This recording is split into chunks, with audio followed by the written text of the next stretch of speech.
So I've worked my foundation double crochet row, and I'm just going to show you how I start off my granny stitch.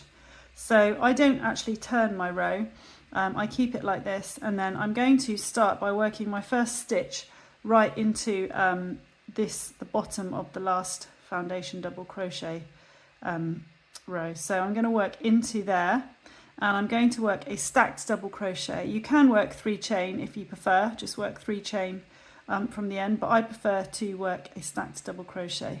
So you go into the bottom, yarn over, pull up, make sure you draw up plenty high enough, yarn over, pull through, go into the left hand leg, yarn over, pull up, and then yarn over and pull through 2.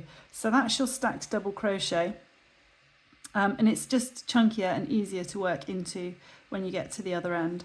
So that's gone into my first stitch, so I'm going to miss the next stitch, and I'm going to work my granny stitch group into that space there. So I'm not going to work sort of into the top.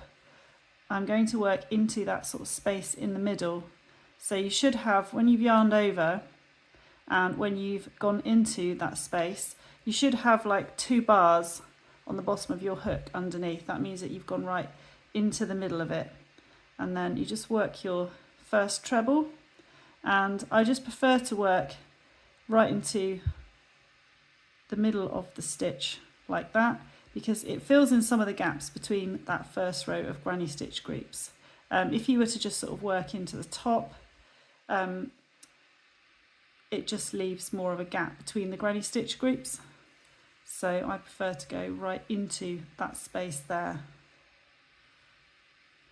to work my stitches. Because granny stitches are offset, the row below kind of helps to fill in some of the gap between the stitches and the row above, whereas here you don't have a row below, so we're using that kind of chunky foundation double crochet row to fill in some of the gaps.